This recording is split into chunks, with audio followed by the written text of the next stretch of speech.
Welcome to the first in our summer guest lecture series for Summer Science Program 2019 New Mexico Tech. For whatever reason, at a talk you usually get someone to come up to introduce the people who are going to do the speaker introduction.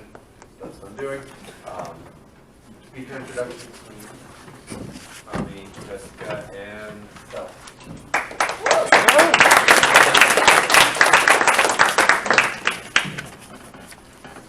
Hello everyone.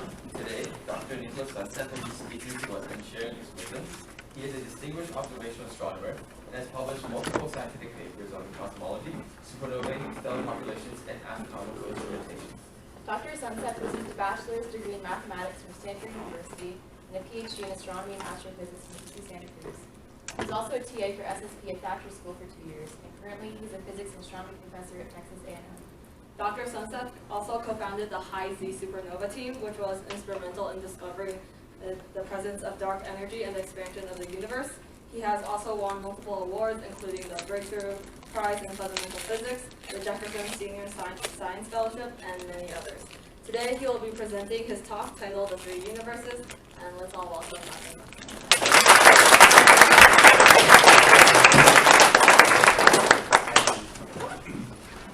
Thank you very much for such a flattering introduction. I didn't expect that. Welcome. My name is Nick Suntzeff. I'm a professor of physics and astronomy at Texas A&M University.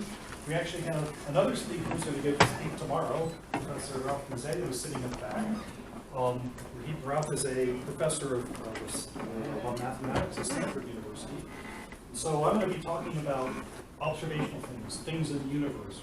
Right? As background, I'm going to talk a bit more about what the geometry means, what the mathematics means of some of what I'm talking about. But I'm an observational astronomer. I use telescopes to look at the sky to figure out what's out there. But as was said, I was also a TA at the summer science program a long time ago. So this is my 43rd year in the SSP, and I'm afraid that's the way I look back then. We didn't dress very well back then. I was writing about atomic physics or elementary particles, and this is so long ago that we hadn't discovered one of the three leptons, so I'm missing that. And there's also a particle which has a higher spin among the baryons. I don't know what it was. We were at the Thatcher School. And I'm putting the next slide up. This is what you used to have to do in the SSP. You used to have to go outside and use a telescope like this, take photographic plates, develop them in the darkroom, and put them on a microscope and measure the position of your asteroid using this microscope, entering down many significant figures, and then you had to, by hand, do a mathematical interpolation called a Selenium interpolation to calculate your orbits. And so it was, well, ready for people to tell you, it was very tedious to do that. And most of the students got it by the end of the summer. But towards the end of the summer, doing those calculations got harder and harder as the students got less and less sleep. And here's some pictures I especially put a rate of some of the people that worked back then. This is Alma Zook, who's now a retired professor at Pomona College. This is Dr. George A. Bell, who is a professor of astronomy at UCLA. Most of the clusters of galaxies in the sky were discovered by Dr. A. Bell and are named the Bell clusters. This is Dr. Pierce, who was the science director of the program, who ran the program at this time.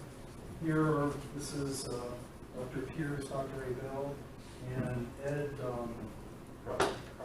who was the director, he still is the director of the Griffith Observatory in Los Angeles. And I enjoy this picture because I think some of the students towards the end of the programs wanted to do this to the TAs on this case.